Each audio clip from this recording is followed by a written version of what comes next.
আসসালামু আলাইকুম প্রিয় দর্শক। আজকে রাজধানী ঢাকায় দুটো বড় ঘটনা ছিল এবং ঘটনা দুটো এতটাই বড় ছিল যে যারা ঢাকা শহরে আজকে বেরিয়েছেন, কাজের প্রয়োজনে বেরিয়েছেন অথবা ভুল করে বেরিয়েছেন, তারা বের হয়ে পরে বলেছেন যে বের হয়ে ভুল হয়ে গেছে।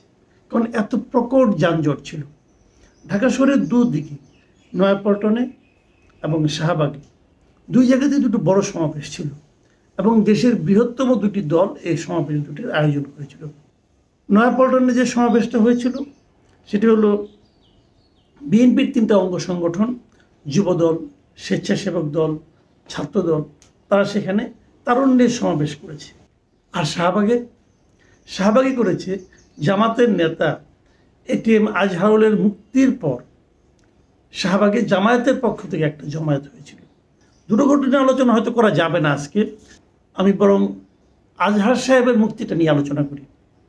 এই এটিএম আজহারুল ইসলাম জামাতের বড় নেতা ছিলেন। ওনাকে 2012 সালে গ্রেপ্তার করা হয়েছিল মানবতা বিরোধী অপরাধের অভিযোগে। সে সময় বলাই বাহুল্য আওয়ামী লীগ ক্ষমতায় ছিল। আওয়ামী লীগ তো ক্ষমতায় আসার পরে এবার মানবতা বিরোধী অপরাধের বিচারের জন্য তারা উঠে পড়ে লেগেছিল এবং অনেকেরই এর মধ্যে সাজা হয়েছে এবং সেই সাজা অনেকের ফাঁসি হয়েছে, প্রায় সবারই ফাঁসি হয়েছে। এখানে জামাতের লোকজনের যেমন ফাঁসি হয়েছে, বিএনপিরও দু একজনের ফাঁসি, সালাউদ্দিন কাদের চৌধুরীর ফাঁসি হয়েছে। এবং সেই মামলাগুলো কতটা নিরপেক্ষভাবে হয়েছে, বিচারটা হয়েছে, তা নিয়ে কিন্তু নানা ধরনের প্রশ্ন আছে। ওই সময় আমরা দেখেছিলাম ডেভিড বার্গম্যান একজন সাংবাদিক ছিলেন, উনি কিন্তু এটা নিয়ে অনেক রকম কথাবার্তা বলেছেন, মন্তব্য করেছেন এবং সে কারণে তাকে দেশ থেকেও বের করে দেওয়া হয়েছিল। এখন আওয়ামী লীগ সরকার চলে যাওয়ার পর এই সরকারের আমলে আমরা বিচার বিভাগের আরেকটা চেহারা দেখলাম।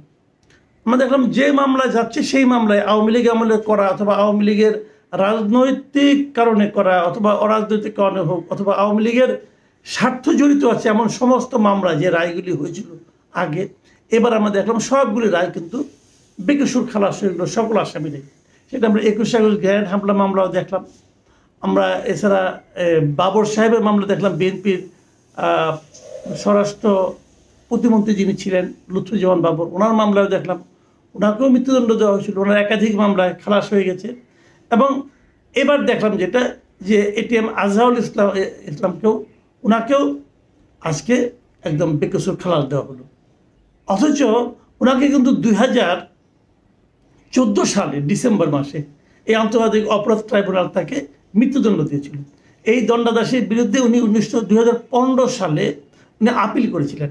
সে আপিল চলেছিল কয়েক বছর, প্রায় 4 বছর, এবং 2019 সালে সেই আপিলেও তাকে মৃত্যুদণ্ড দেওয়া হয়।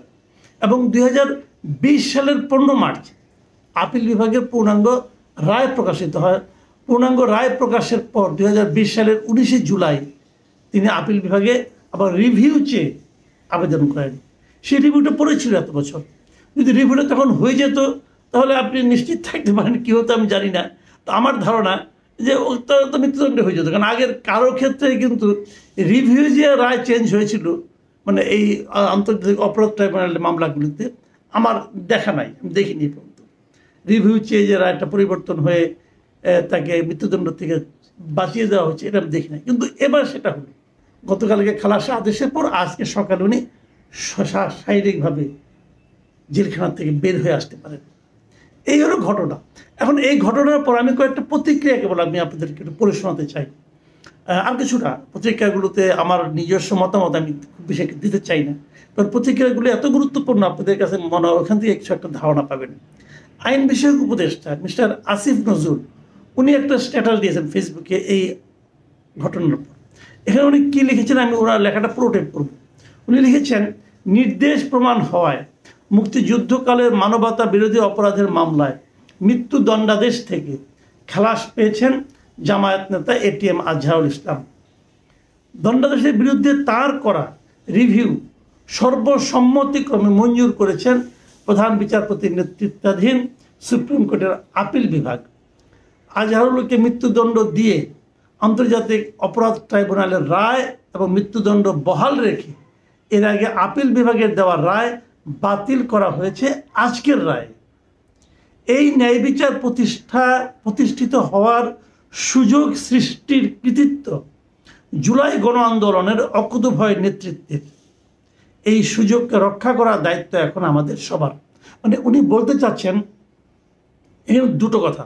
একটা হলো এই যে আজহার সাহেব যে মুক্তি পেলেন, এটাকে উনি মনে করছেন যে এটা ন্যায় বিচার প্রতিষ্ঠা হয়েছে, এবং এই ন্যায় বিচার প্রতিষ্ঠার সুযোগটা যে সৃষ্টি হয়েছে এর টোটাল কৃতিত্বটা উনি দিচ্ছেন জুলাই গণ আন্দোলনের অকুতোভয় নেতৃত্বকে। মানে আন্দোলনকে না, আন্দোলনে যে কোটি কোটি মানুষ আন্দোলনের সঙ্গে যুক্ত ছিল তাদেরকেও না, কেবল নেতৃত্বকে।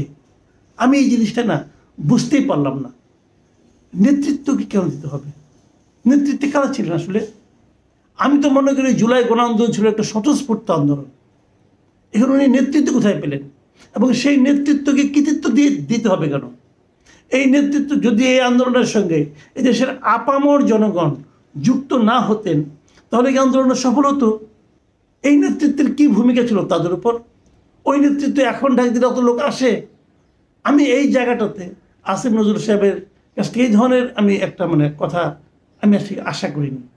আর পরে যে কথাটা, এই সুযোগকে রক্ষা করার দায়িত্ব এখন আমাদের সবার, এটা আমার কাছে খুব পছন্দ হয়েছে। এখন এই ক্ষেত্রে আমি আমার মন্তব্য করার আগে আমি আরও দু একটা মন্তব্য একটু আপনাদেরকে পড়ে শোনাতে চাই। সাংবাদিক মঞ্জুরুল আলম পান্না উনি একটা স্ট্যাটাস দিয়েছেন যে ৭১-এ তো দেশে কোনো যুদ্ধই হয়নি, যুদ্ধাপরাধ আবার আসে কোত্থেকে? ঠিক বলছি না বাহে? উনি খুবই ব্যঙ্গ করে বলছেন আর কি, যে যুদ্ধাপরাধী বিচার হবে কীভাবে? যুদ্ধই তো হয়নি। একজন গায়ক যিনি নাকি এই আন্দোলনে, জুলাই অগাস্ট আন্দোলনে খুবই গুরুত্বপূর্ণ ভূমিকা রেখেছিলেন, সঙ্গীত শিল্পী শায়ান, তিনি একটা স্ট্যাটাস দিয়েছেন। সেখানে উনি লিখেছেন, সেটা নিয়ে আবার ইত্তেফাকে একটা ফটো কার্ডও দেখলাম আমি। উনি লিখেছেন, জামায়াতকে বুকের সাথে আগলে রেখে রাজাকারের বেকসুর খালাসকে উদযাপন করে আপনারা আমাদের ভোট চান।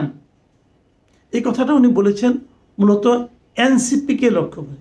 তৌহিদ হোসেন রনি নামে একজন, উনি হুমায়ুন আজাদের একটা বক্তব্যকে কোট করে স্ট্যাটাস দিয়েছেন। হুমায়ুন আহমেদের যে বক্তব্যটা উনি কোট করেছেন সেটা হলো, পাকিস্তান ভাঙার অপরাধে এদেশে একদিন মুক্তিযোদ্ধাদের ফাঁসিতে ঝুলিয়ে মৃত্যুদণ্ড প্রদান করা হবে। সেই বাস্তবতা দিকে আমরা যাচ্ছি কি না আমি জানি না, তবে হুমায়ুন আজাদ অনেক আগেই এই ধরনের একটা মন্তব্য করেছিলেন। আমি আরেকটা মন্তব্য পড়তে চাই, ফেসবুক থেকে আমি পেয়েছি। মুক্তা শেরপা তিনি লিখেছেন, যে বিচারে রাষ্ট্রপক্ষ এবং আসামি পক্ষ উভয়ে খুশি সেই বিচারকেই ন্যায় বিচার বলে। মানে এই আজহার সাহেবের এই বিচারে রাষ্ট্রপক্ষ খুশি হয়েছিল এবং আসামি পক্ষ খুশি হয়েছে। রাষ্ট্রপক্ষের খুশির খবর তো আপনি শুনলেন, যে আমাদের আইন উপদেষ্টা যিনি উনি খুশি, উনি বলেছেন ন্যায় বিচার পেয়েছে, এবং আসামি পক্ষ খুশি। তারা তো এই ন্যায় বিচারের জন্য আন্দোলনই করেছেন, কাজে এটাইকেই ন্যায় বিচার বলা হয়ে থাকে।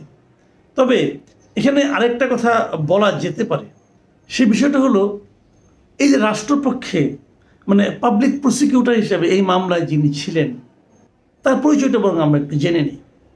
পাবলিক প্রসিকিউটর হিসেবে এই মামলায় ছিলেন, তার নাম হলো গাজী MH তামিম। উনি সরকারি উকিল আর কি, রাষ্ট্রের পক্ষে অর্থাৎ আজহার সাহেবের বিপক্ষে যিনি কাজ করেছেন। তো উনি কে? ওনার পিতার নাম হলো গাজী আবু বকর সিদ্দিক।